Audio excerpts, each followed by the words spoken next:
Good morning and welcome back to Real Estate Live UK. Our weeks are free to attend virtual events run 3 times a year in February, June and October. The programme is brought to you by White Label, our partners and sponsors, and we'd like to take this opportunity to thank all the organisations that have contributed to the exceptional lineup taking place this week. During the sessions this week, places from across the UK will be showcasing investment opportunities, and industry-leading experts from the public and private sectors will be discussing new ideas and topical issues relating to property. You can view the full programme of sessions taking place on our website, www.realestatelive.co.uk. Several of our panels and presentations will be linked to our key themes for the week: driving green investment, promoting healthy places, redefining town centres, and homegrown tourism and leisure. Right now, we're about to head to Ealing to look at the Greenprint with a focus on business and high street recovery. But before we start, I'd just like to remind you, the audience, to please feel free to ask questions using Zoom's Q&A function. And now, I'm pleased to hand over to our chair for this session, Andrew Dakers, Chief Executive of West London Business. Over to you, Andrew. Thank you, Callum.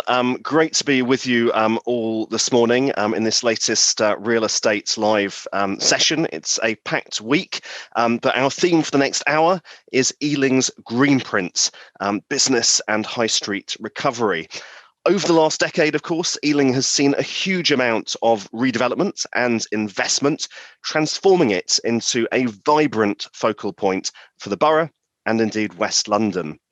Now, as lockdown lifts and a sense of normality is starting to return, we're going to take a look at the initiatives being put in place by Ealing Council and its partners to support the high street and local businesses. In this session, we'll examine how we can maximise new opportunities and how we'll develop these into long-term strategies to help revitalise the high street.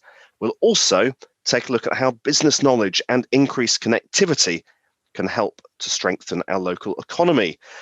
My panel are Connor, Assistant Director of Economic Growth at London Borough of Ealing. We've got Carol Sam, Regeneration Manager at London Borough of Ealing. Professor Peter John, Vice-Chancellor and Chief Executive of the University of West London, and Miguel Morales, Founder and Director of RENISA, as well as Jonathan Armstrong of Greystar. So a fantastic lineup.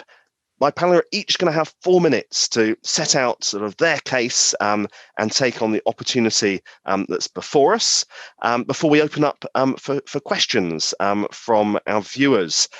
So without further ado, can I warmly welcome Connor to set out Ealing's new priorities for 2021 to 22, what they are and how they're going to support the borough's high streets and businesses. Over to you, Connor. Thank you, Andrew, for such a great introduction, and it's an absolute pleasure to be on this panel today to talk about so many important issues centred around the recovery of our town centres and high streets, and some of the thinking that Ealing is feeding into that already. First of all, I'll start by saying there's been some quite exciting changes in Ealing over the last month or so. We've got a new leader now in Ealing called Councillor Mason, and a completely new administration with a really strong emphasis on how we can actually recover our economy and make it more diverse and more resilient. So his officers were quite pleased and looking very much forward to supporting Councillor Mason and his cabinet to doing that. I'll just highlight some of the key things that he's done so far. One of his first acts was actually to have a relook at our current council plan and refresh the strategic priorities within that. So we've got 3 strategic priorities in the council plan. One is rebuilding our economy, obviously very pertinent given the significant economic shock we've suffered over the last 18 months or so. It's with greening our borough, and obviously that's responding to the climate emergency. And Ealing was one of the first boroughs to declare a climate emergency back in early 2019, and we've since adopted our action plan to address that. And finally, tackling poverty and inequality. Again, another strategic priority which cuts across everything we want to be doing within the council. And to support this, there's a few key portfolios that have been set up. So, for example, we've now got a cabinet member for good growth, which closely aligns with the Mayor of London's good growth objectives. We've also got a cabinet member for decent living incomes and cabinet members for inclusivity and things like that. So it's starting to align really well with where the current challenges are. In terms of Ealing itself, I would suggest it suffered quite acutely because of the pandemic. And obviously your high streets and town centres seem to bear that out the most. One of the big reasons for that is because Ealing is very much reliant on the aviation sector and its huge supply chain network, obviously given our proximity to Heathrow. So in that regard, we were very quick off the mark to commission some work to actually really understand the evidence around that. So along with yourself, Andrew, and the other West London boroughs, we commissioned Oxford Economics. And I'm just going to read out a couple of key stats from that study. So it was reported that potentially over 75,000 Heathrow Airport-related jobs would be lost in Ealing, Hounslow and Hillingdon. And within Ealing itself, 1 in 10 jobs was at the airport related to it. And added to that, more than half of Ealing's job cuts would be in 3 big sectors that are related to the airport, including accommodation, food services, wholesale, retail trade, and manufacturing. And at one point, Ealing, I think, was in the top 3 in terms of furloughed workforce across the whole country. I think in August, 36% of the workforce was furloughed, and that's all related to Heathrow. So it's a real challenge now for Ealing to look to restructure our local economy, so it's less reliant on the aviation sector. It becomes much more diverse and much more resilient and much more attractive to emerging growth sectors. And for that reason, we have developed what's called our Greenprint for economic recovery and renewal. And within that Greenprint, we have a real strong emphasis on our town centres and high streets. So how we look to repurpose and reimagine them.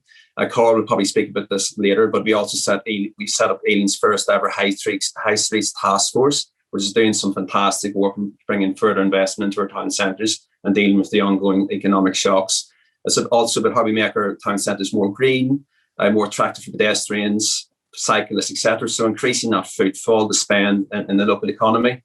So the Greenprint set all that out, and we've been speaking with various partners in the Greenprint already, and today is another opportunity to share our Greenprint, and we hope to get some positive feedback on that as we move along. So I'll probably finish up here, Andrew, by saying that the big challenge for Ealing at the moment is just to make our local economy more diverse, more resilient, more sustainable, more inclusive, and obviously more socially just as well, responding to the Race Equality Commission that we've also set up in Ealing recently.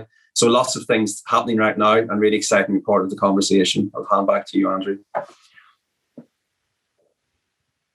think you might be mute. I was going to say, Conor, that's a very full in tray that you've got there, but some exciting challenges to take on, and clearly a very clear direction of travel set out from your new leadership.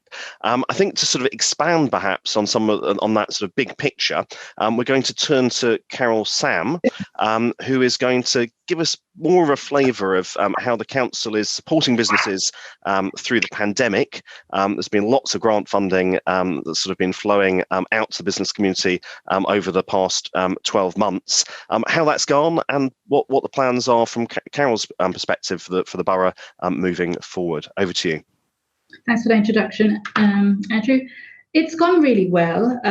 We have not just the usual suspects, colleagues in finance and other colleagues across the team have really galvanised and worked together to support our local businesses. But in terms of numbers, finance have paid out nearly 132 million in awards. And of those, 21,000 grants have gone directly to businesses, which we're really pleased about. And we've had over 103 million in terms of business rates relief. And we've been really pleased to be able to use our discretionary elements of the grant. And Conor mentioned earlier in terms of our aviation sector, businesses in the aviation sector, the supply chains of Heathrow has been significantly impacted. So we've used some of those grants to specifically targeted SMEs, those sectors, and also looking at the creative and digital industries, among which we've got very small SMEs and self-employed, and we know they've been critically impacted. So I think that was welcome support.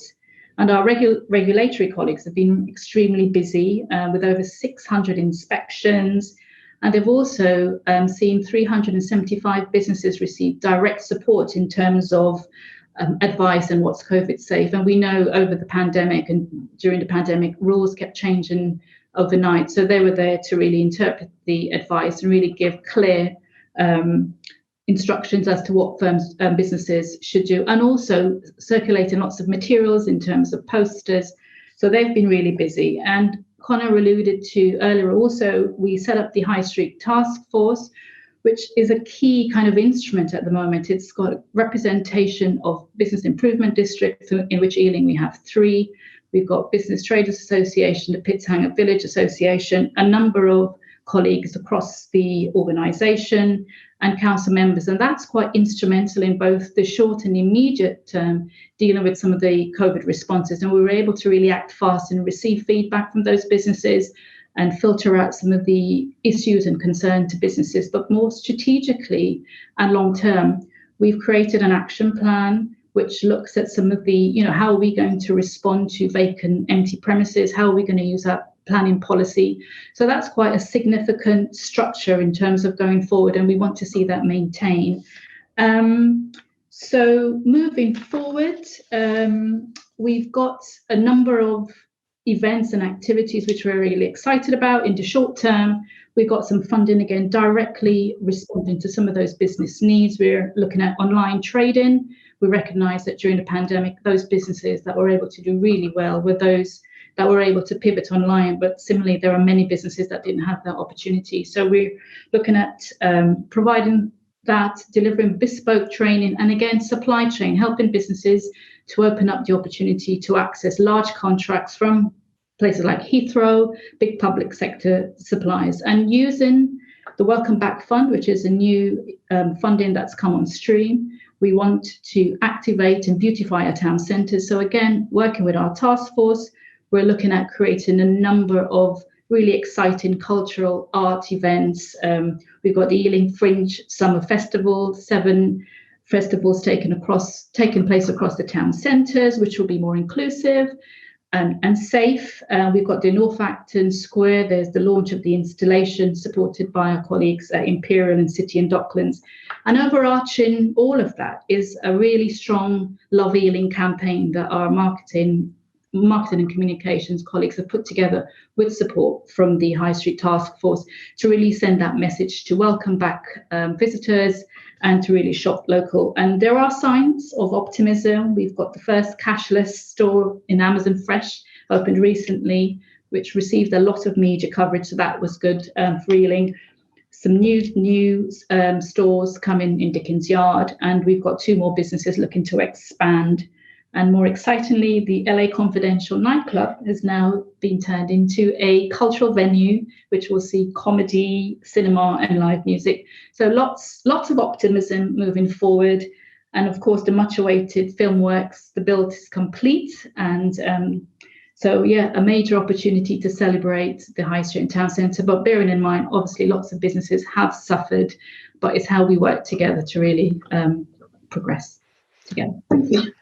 Thank you. Thank you, Carol. I'd certainly spotted that bit of news about the cashless Amazon store. I think the first in London coming to Ealing Broadway, which is a great accolade. But I've also spotted news in the past few days that Gordon Ramsay is apparently contemplating opening the Bread Street Cafe in Ealing Broadway, which would look to be another vote of confidence in Ealing's town centres, which is great to see and hear. From the big picture that you and Conor have provided of where the local authority is coming from and all the activity that's been taking place on the ground, I mean, you made it sound very easy getting 132 million of grants out the door, but I think it's been, I'm sure, a huge amount of stress and long hours for all officers involved. But from there, we're going to now turn to one of the borough's key anchor institutions, the University of West London. We're going to hear now from Professor Peter John, the Vice-Chancellor, his perspective on for the next generation of entrepreneurs, what the University of West London is doing to drive the borough's growth, and what the university can do to make sure that businesses locally are able to tap into the incredible talent on their doorstep. So over to you, Professor John. One thing at the outset, the post-COVID world is going to be different. Now the lid is off, it's shown what the issues are underneath, and I think right across Ealing and everywhere else, we know the problems, and we've formed something called Future Forming, which is our plan to address some of those problems, while at the same time using the university as an anchor, if you like, or a place-based anchor to develop those things.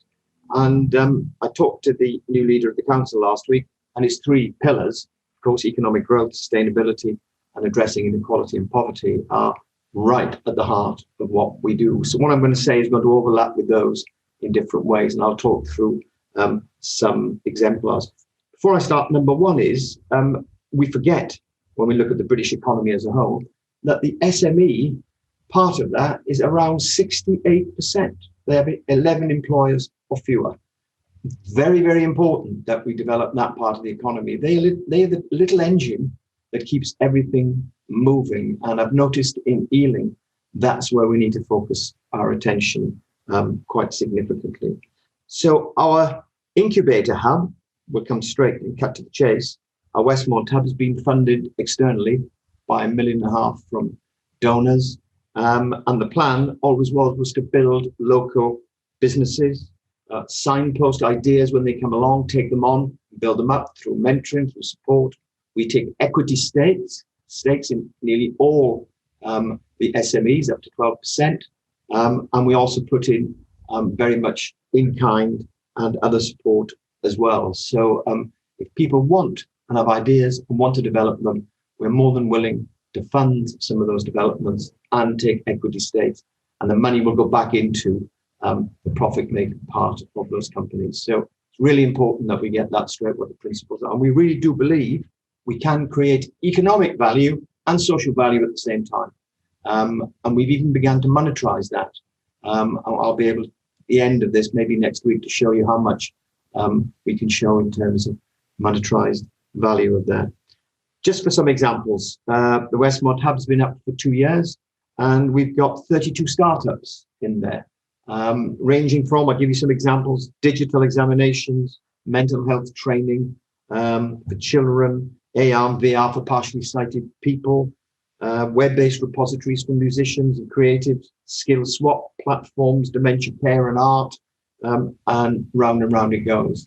And those companies have a lot of support and are now moving away from the hub into the world and mostly into Ealing, where they can develop themselves further. So they really, really good seed funding in that hub, and it's open to everyone. It's a small membership price of under a few pounds, and they get full access to all facilities that they need. And we've got about 250 members, roughly, of that incubator hub, and it provides real support. And we get some Dragon's Den people in, for example. We get top entrepreneurs in to give advice. And some of the entrepreneurs do take stakes separately from us. So it provides an engine, if you like, for the way in which business and enterprise can actually operate. The second thing I want to mention is something that was mentioned earlier with Carol. I've always had a great big vision in my mind that Ealing has such a creative history, such a history of film, music, drama, right the way through its DNA. And I believe now with Filmworks coming on, for example, and a few other things, we can start to create what I've called the creative corridor in Ealing. And that could create huge amounts of value if we use it wisely. And if you start at the top with Filmworks coming through, we've got the Drama Studio London, which is part of us, the London College of Music, which is part of us. We've got Pitshanger over the road. You've got Questers Theatre down the road. We've got Screen Space and Met filmmakers in the studios. You put that together, that's a big, big piece of enterprise, if you like, that we could take advantage of considerably, I believe, if we can get it right. And I think the leader of the council is very keen that we take that forward, and we can build all on the top of that. And last of all, to take one of these priorities, we've just started, we're in the middle of a big sustainability project, which is going to, we've monetized it, and it's developed so far upwards of £12 million of social value, we call it, if you like. And we're reducing our carbon footprint in the university by 30%. And that sustainability footprint, if you like, will spread across Ealing as well. It's a £6 million project. It's halfway through. And these things really matter, not for what they say they do, but for what they can do as well. So it addresses that sustainability agenda. But the main thing for this meeting is the Westmont Hub is open. It's open now. A lot of the entrepreneurs are back and ideas are coming forward. And we're more than happy for people outside the university to become members. It's very, very cheap. I give you all the sign-on dates. You can come in and use the facilities and get the support and mentoring that you really need, because that is going to be the future of the high street and Ealing in every single way we think. I'll stop there. Peter, thank you so much. Lots of food for thought there for us to pick up in our discussion shortly. And I think, a perfect segue actually in your emphasis on the small businesses that, of course, are the lifeblood of Ealing's economy. We're now going to hear from the front line from one of our sort of relatively young Ealing businesses. Miguel is going to give us a bit of a flavour of the challenges that he's been up against during the pandemic, but equally the opportunities that have opened up for his business. So over to you, Miguel. Hi. Well, yes, from our humble point of view, we are a little coffee shop. It's 2 years old in one of these new developments in Dakers Yards.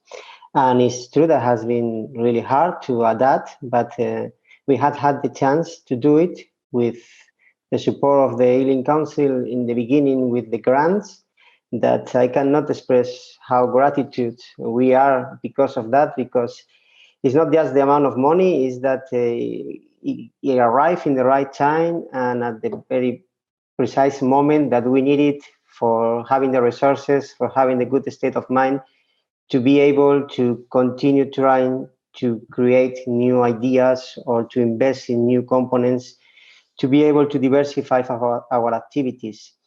We managed to, in the beginning, become more like a grocery store, delivering around Ealing to the neighbors or the shoppings and the groceries. Then we moved back to be a coffee and a restaurant. Then we came back to be a grocery store. We've been all the time moving, but trying to find new ideas and how to make them real.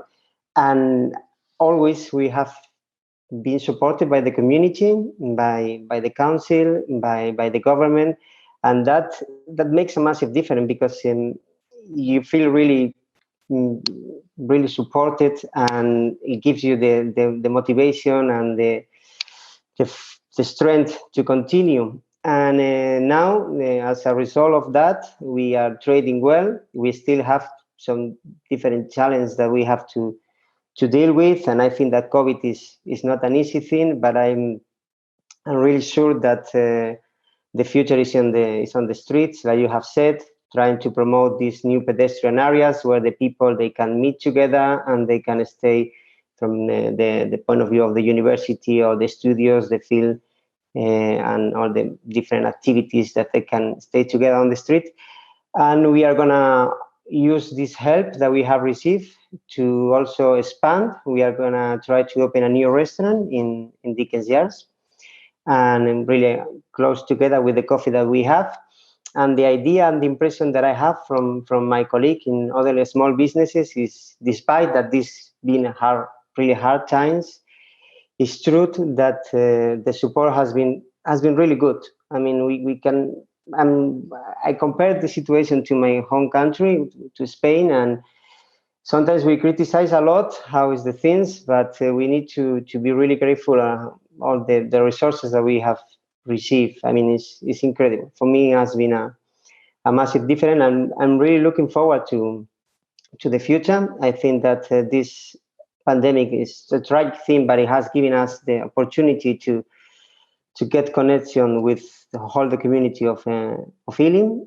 And I mean, I cannot be more than positive about the little future. I think that you said that we have the field works coming, that there is other activities that are coming, and I really see that vibe on the streets. We have, at least in the little area that we have the Borough, that is a new business. There's Amazon Fresh made an impact too. Everybody's keen to come back to life, and I do believe that even if you see that it's like a postcard that we have sometimes in Ealing, and I love it. And I think that now there's plenty of small business like us that has been supported, and it's our time to use that help to give something back to the community. And I think that the way we have to do it, the entrepreneurs, is making more business, generating more jobs, and creating more economic activity that put Ealing on the map. So that's where we are going to try to do. Let's see how it goes.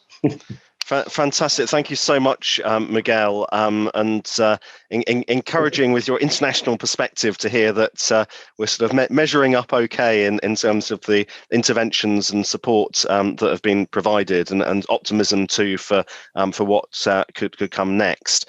We're going to hear finally from Jonathan Armstrong of Greystar, who, of course, one of the borough's largest landowners, with an incredibly exciting scheme sort of rising out of the ground as we speak, and residents moved in sort of relatively recently.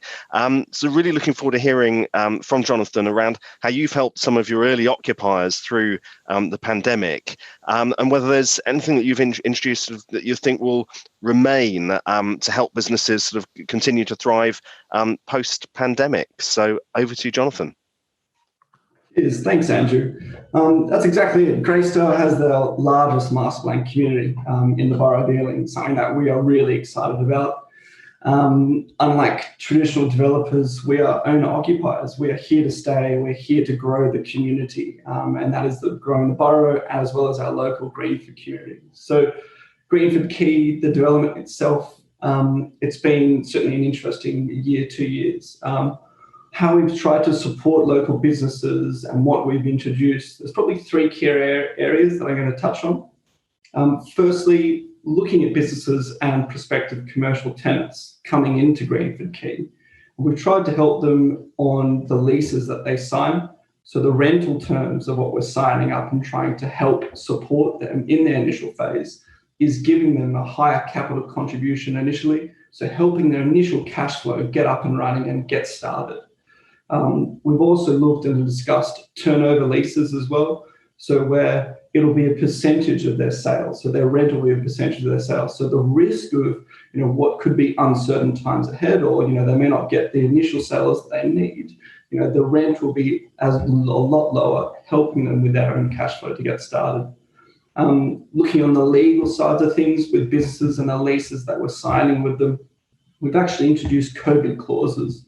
We don't know if we're going to enter another lockdown. There's still a bit of uncertainty there. So we've introduced legal parameters to help the business, say, to defer their rent payments in the case that we're again back into lockdown, unable to trade, again, trying to help them. Secondly, is our events campaign. It's something that we weren't really able to do last year. So, we're really really excited about our events campaign, which actually starts in 2 weeks, our first big summer events campaign. And then we're also going to do another winter one. And this is something that we're going to continually do over the years to come. Why we're excited about it? Well, it's all about growing community. If you grow a community, you increase the footfall. Increasing footfall allows businesses to trade, increases their sales, so it helps them.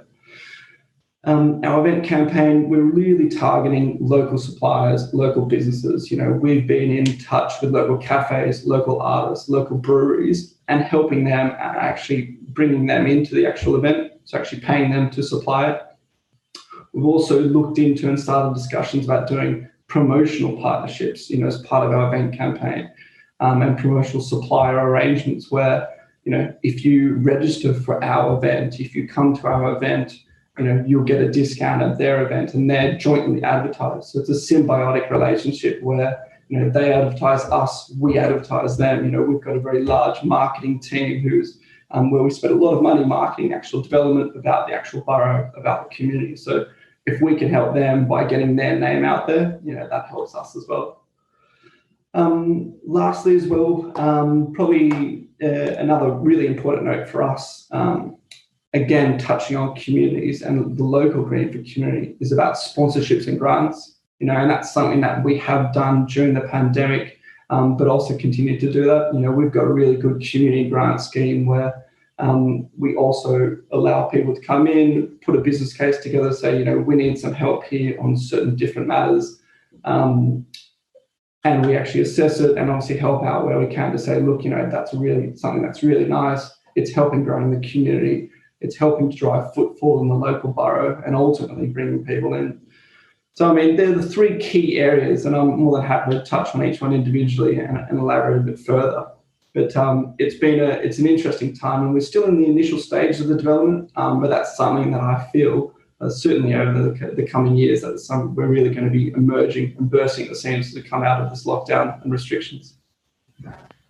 Thank you so much, Jonathan. I mean, it's an absolutely beautiful scheme that that you're creating and sort of new community. So I would urge anyone that is tuned in and that hasn't yet had the opportunity to visit Greenford Quay to get down and help spread the word. And your events program. I don't know whether there is yet any publicity for it, but that does sound like a good excuse to get on down to the quay and explore further what's being created. We've got about I think 25 minutes or so for discussion, which I'm looking forward to getting into. A reminder to our viewers that we have the Q&A function, which allows you to post questions that you'd like me to put to the panel. But to get the conversation started, I was very struck by Professor John's sort of reflection of the sort of new creative cluster that is sort of really going to strengthen with the Filmworks sort of site sort of coming into being, that creates this sort of corridor that was described from the university sort of up through the studios, Questers, and then up to Filmworks. And I wondered, sort of Carol and Connor, what your sort of reflections are on that opportunity and how that might be sort of celebrated and become perhaps more of a draw for visitors, both local and from further afield into the area. Carol. Sure. Well, I think I highly support that. I think it's a fantastic opportunity, and I think we call it the cultural quarter. But what we need to do is that we have lots of events and activities, and it's about partnership, and it's about bringing it all together. And making sure some of those organisations and the local businesses and local artists benefit from those opportunities. So clearly it is, as you said, they're there in isolation, but together and connected, for economies of scale, it can have a huge impact. So yes, I think we need to maximise the opportunity, like Professor John said, and do this. I don't know if Connor wants to add anything, but yes, absolutely support it, agree. And Connor. Yeah, just echo what Carl said, fully support that. There's a really rich heritage of culture and creativity in Ealing. And not just that quarter in Ealing Town Centre, we've also got quite a strong cluster of creatives and cultural uses emerging within the Park Royal industrial area as well, which Andrew, you'll be very familiar with. So we're keen to really capitalise on those uses that are coming, and they'll play a key role in how we diversify our economy, make it more resilient. That's a top priority for Carl and I to work on. I'm going to obviously work with Peter, John in this as well. Brief comment from what Carol said. One thing I forgot to say is that the creative corridor idea, or creative quarter, which it was years ago, I think a corridor is probably better, but I should have said we are willing to make a large investment into that process. So it doesn't need to be scrambling around for bits and pieces. To make it work as a whole, it needs structured investment, and we're willing to make that investment in terms of cash and kind. I just want you to know. Yes, there's some good news that we've heard first in Real Estate Live's sort of seminar today. I mean, what sort of struck me over the years with sort of conversations with firms that have perhaps chosen other locations than Ealing or indeed sort of wider West London is just how important now the sort of nighttime sort of economy is for workers, particularly in kind of creative and sort of media industries. You want to be able to step out the door of an office, particularly perhaps now if it's just 2 days a week that you might be going to the office, to have a really sort of special experience, whether it's at lunchtime, perhaps with colleagues, or in the evening. And I wonder whether we could bring perhaps back into the conversation Jonathan from a sort of developer perspective. I know you're going to be bringing additional commercial space through, I think, in some of the later sort of phases of your scheme. How do you see that connection between people's working lives and sort of out of hours sort of experiences? It's a very interesting one, Andrew. What we've found, people working from home, exactly what we're doing right now. I don't think, and what we are seeing is that I don't think it's ever going to go back to 100% office time. And that's something where we're seeing in our tenants and residents, where our buildings are giving them the amenities and the provisions to actually work from home, to actually work from a local office within the community, within the development. What that allows our tenants to do, and what we're trying to do there is, you can actually leave your area, you can leave your unit, you can work within a general area, but go down to actually a big master plan community area, garden areas that have local businesses, that actually have, so the trade-off of actually having, a work-life balance is far more aligned, let's say, than what perhaps it could have traditionally been had we not had an issue such as COVID. So I suppose that what we've talked about for years of perhaps a more polycentric London now actually starting to become very real, and whilst clearly it's creating huge stresses for the central activity zone, actually out in our suburbs there is an upside, which of course also means that issues such as internet connectivity aren't just a concern for offices in terms of our productivity and availability to get the job done, but also internet connectivity and decent bandwidth into homes becomes so much more significant. Is that something that you've had to consider when specifying new schemes? Have you upgraded the bandwidth? Yeah, it's very much so. I mean, we even had the issues where people even living with dogs, and working from home, taking care of their dogs. We had to increase our provisions for dogs, which is a unique one. It's not necessarily internet at all, but it's making sure that people have the right facilities to take care of that. Within Greenprint particularly, we're seeing a lot of entrepreneurs. We're seeing really people the age of 25 to 40 that are coming out of central London and going, you know what, I prefer to pay the same rent, but get cinemas, get terraces, get a big local area, parks, all within an arm's reach. Greenprint as well, we have got the Grand Union Canal running through it again. So it's all about driving, being able to live a greener, easier, more relaxed lifestyle by the canal, which was once, not an area that was able to be used or accessed by the public. In your sort of introductory remarks, Conor, you sort of reflected on the sort of contraction that's been experienced in the aviation and sort of supply chain to aviation part of Ealing's economy, and the desire to sort of see more diversification. I'd be interested in sort of both your reflections, but maybe also Professor John's, in where that diversification may come from. Where, if aviation is going to contract a bit, where does the rebalancing occur? Yeah, it's a really good question. I think we're still trying to figure that one out, but things are starting to align a bit for Ealing, because we're also about to start our local plan process. So over the summer period, you can expect some soft launch on that, and then in the autumn we'll have our proper Regulation 18 launch, which is the issues and options stage basically. And as part of that local plan, we're going to have a much more stronger focus on how we actually try to attract emerging growth sectors to the borough to help offset some of that harm that's been caused by the aviation sector contraction. And this is actually something Carl's going to be leading on, but it's about how we attract those industries that are from the creative digital industries, the green tech, health tech, and all that. So I think there's a real opportunity for Ealing to attract those businesses. And also within Ealing, we are quite lucky because we've got large swathes of strategic industrial land within the borough. So unlike many other London boroughs that have lost quite a lot of industrial land over the last 2 or 3 decades, Ealing has retained quite a significant amount of that.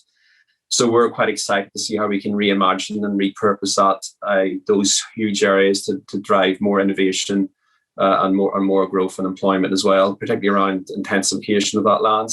And we're already having some good conversations with people like Seagrow, who are big land holding of Ealing, how we can actually do that and deliver more innovative typologies of units as well, to allow that different types of business to come there. And obviously the town centres as well, obviously with the deregulation of the planning system around use class orders, etc. We need to be very aware that we don't want the town centres to suffer anymore, but we want to repurpose them as well to attract those types of businesses into the town centres. So there's more of a synergy between our industrial areas and our town centres. I think at the moment they turn their backs on each other. How can we get them to speak to each other a bit more? So that's a really exciting challenge that Carl and I are leading on at the moment with the local plan process.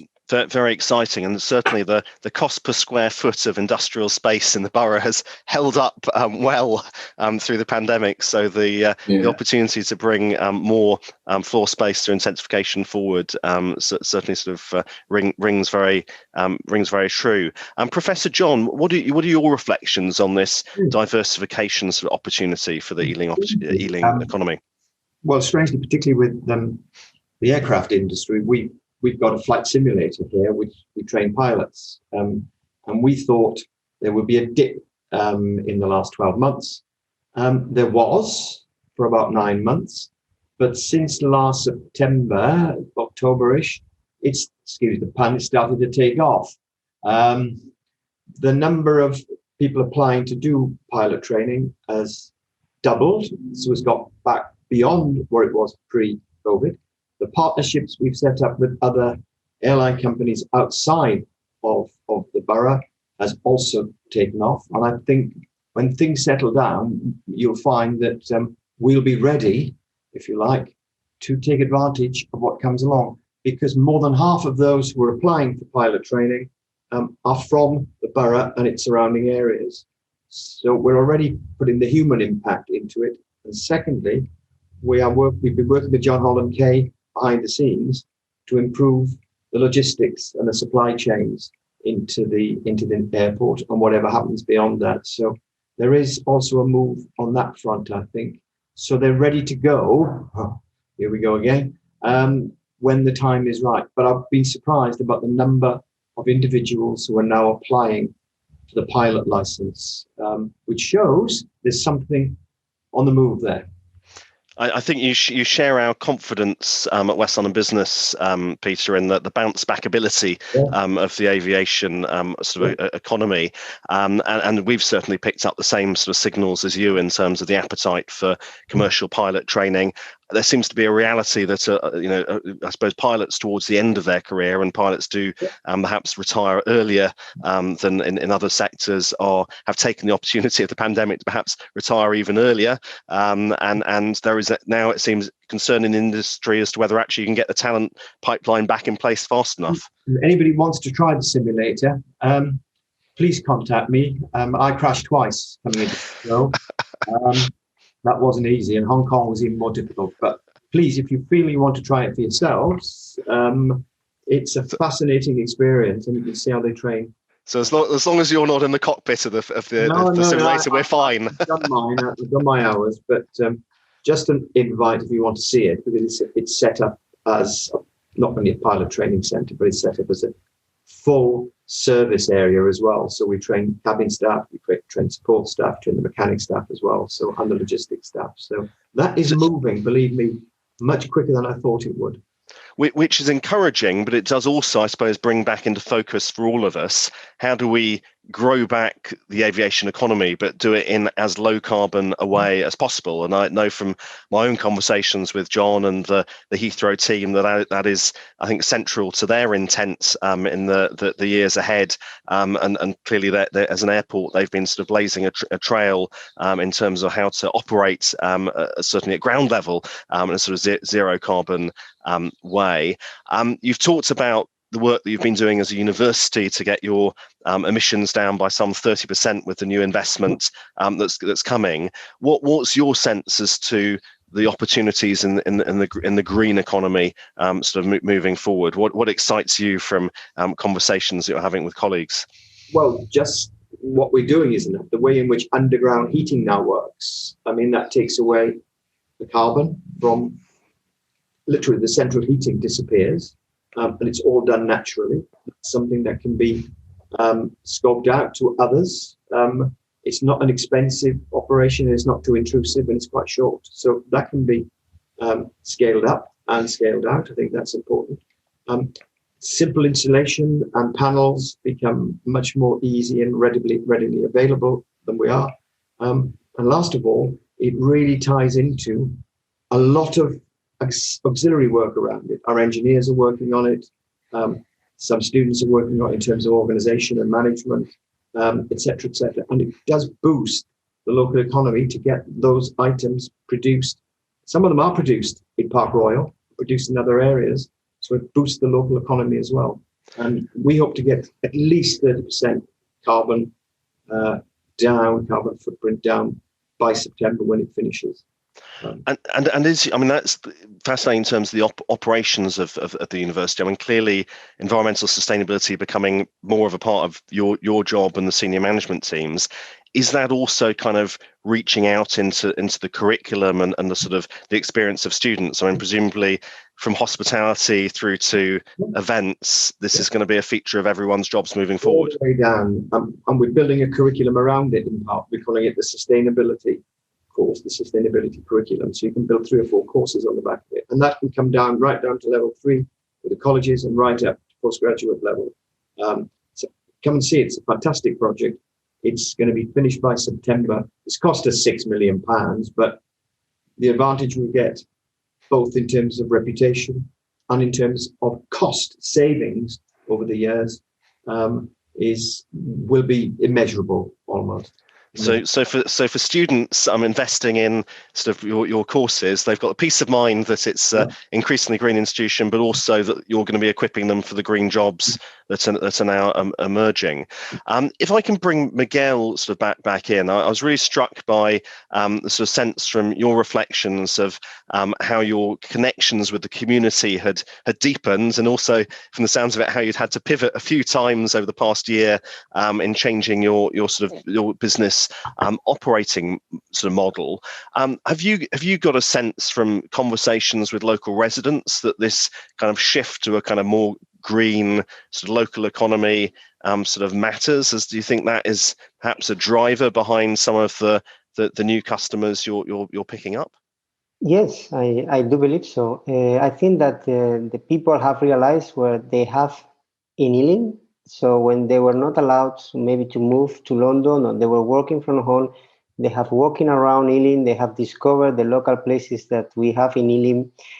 Also, it helps a lot. I think that for the future, if we're going to focus on green, we need to make the places pedestrian. The moment that we have like this corridor that you were saying, where the people, they can walk.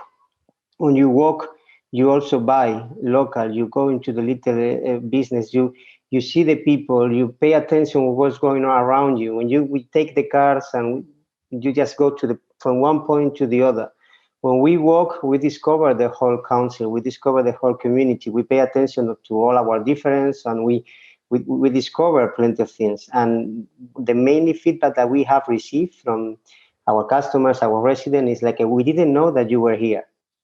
We didn't know that this area was existing. We are used to wake up, going to work by the tube or by the car, and we didn't move further on. When we want to do our leisure time, we might go to central London, or we go to Chiswick, or we go to Richmond. And now when the people, they were not allowed to do that, they were starting having a walk. And when you have a walk, you discover plenty of things. So it's a kind of a circular, perfect sustainability situation when the people walk. And if we create pedestrian spaces and safe spaces where the people, they can just, with the families, with the students, these corridors where also families meet with the students, and all people meet with the students, and everything mingles, everything responds and reacts to the others in a really good situation, because there's no rush when you are walking. And that's the main thing that we have discovered. I think it's a massive change on people's mind to enjoy the things that you have around. And that's the reason we are going to open another place, because we do believe that these needs exist, and it's much more. Maybe there's more fancy places in other in London, but sometimes you just walk some place that they know you and they give you some relaxed time and some quality time, and that's where Ealing is perfectly able to offer. No, fantastic advocacy of the power and impact of walking there, and sort of exploring our neighbourhoods in that way. I wondered, Jonathan, sort of in the Greenford sort of bit of the borough, whether you've again sort of found that the pandemic has perhaps in some ways assisted your scheme in kind of connecting with the more established surrounding community, and whether it's made for a sort of more sort of permeable sort of relationship with that existing community. Yeah, we had an existing relationship well before, we had construction, well before COVID did come around. Has that grown?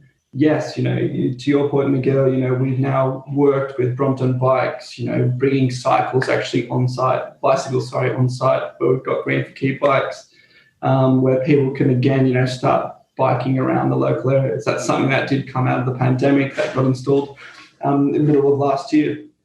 It is a growing trend for us where, green is better, bringing back, that quality of lifestyle where, even to the extent of the quality of the buildings, to Professor Peter's point before, it's a big move in the actual property industry, creating greener buildings, also creating greener construction methods, where Greenprint in particular for Greystar, was one of the first developments where we used what is called modular construction, where, most of the construction is done off-site in a factory, which lowers wastage, which lowers impacts to the actual local community, with decreased in construction traffic. So that's sort of some of the measures that we tried to implement, pre-COVID, but it's actually paying and helping now and paying dividends now for everyone involved through the actual process. Thank you, Jonathan. The final area that I'm keen to explore is, I suppose, the opportunity for businesses to drive more sort of B2B trade between each other in the borough, which clearly helps with strengthen the underlying economy, and is a sort of trend that we're seeing elsewhere. Carol, you mentioned in your sort of opening remarks that I think the sort of fit to bid scheme that the borough has run, and I just wondered how what your reflections are on sort of lessons learned from that, and what more might be done there moving forward, so that, I suppose, for example, more local businesses might access the supply chain of the university, or be part of the university's supply chain, if they better know how to navigate the systems of larger organisations. Absolutely.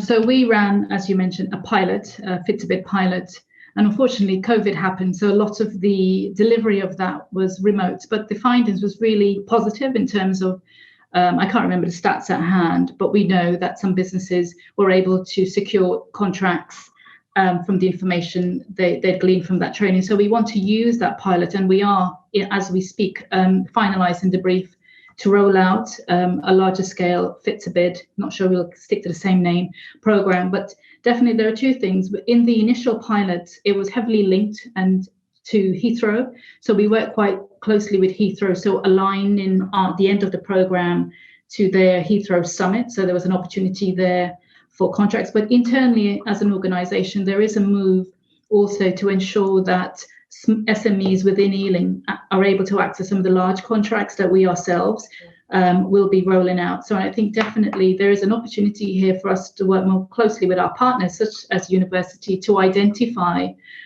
potential contracts that will be emerging, so that participants in that program can benefit from. So I think we need to look at a program of identifying and also working more closely with some of our developers who definitely tend to have very large scale contracts, but we're looking at the smaller tiers, the second and third and fourth even, that always miss out.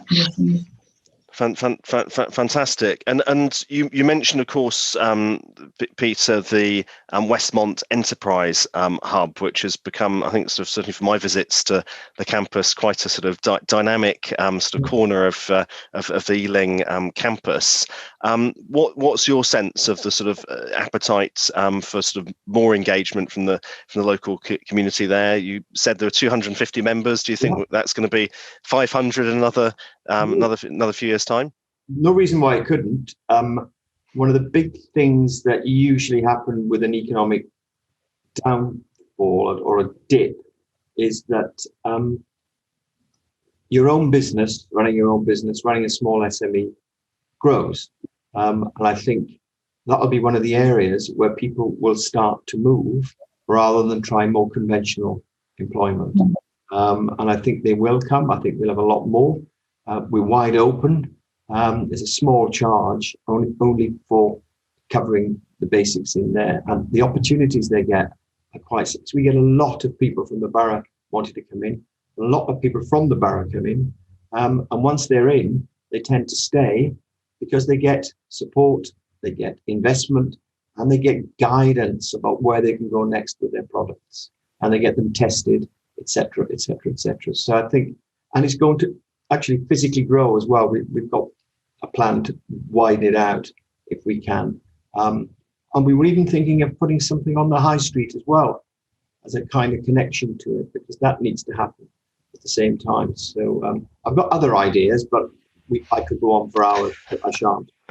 No, all incredibly exciting to hear. And as you say, I think for startups, so incredibly important to have that wraparound support that's easy to access, so that you're not reinventing the wheel on the basics of getting a business's infrastructure in place, and you can really focus in on your sort of core product and what's going to give you that competitive advantage in the marketplace.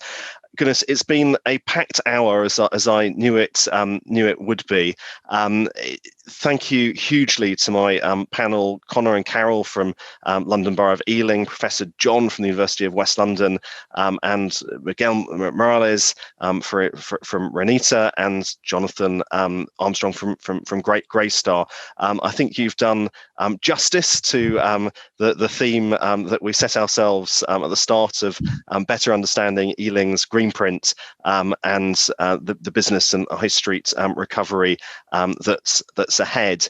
And I think it'll certainly stay with me, those three themes that Connor highlighted for the authority of rebuilding the borough's economy, greening the borough, and at the same time tackling poverty and inequality, as well as some of the sort of exciting ideas around which there's clearly very strong stakeholder commitment to get that new creative quarter or corridor it's sort of coming together off the back of Filmworks opening, as well as the very strong and sort of rich community that Ealing enjoys as a borough, and how the community's really come together through the past year to support the future economy. So without further ado, thank you to all of our viewers for tuning in this morning, and it's my great pleasure to pass back to Real Estate Live's Callum McLean to bring the hour to a close. Callum. Thank you, Andrew, and thank you very much to our panel for a great conversation this morning. It's been really enjoyable to hear everything that you've had to say. There is, thankfully, more to come today as part of Real Estate Live UK, details of which are on your screen now. If you'd like to stay in West London, we have a session starting right now, hosted in partnership with Hammersmith Bid, where we will be looking at the town centre public realm and a vision for a greener Hammersmith.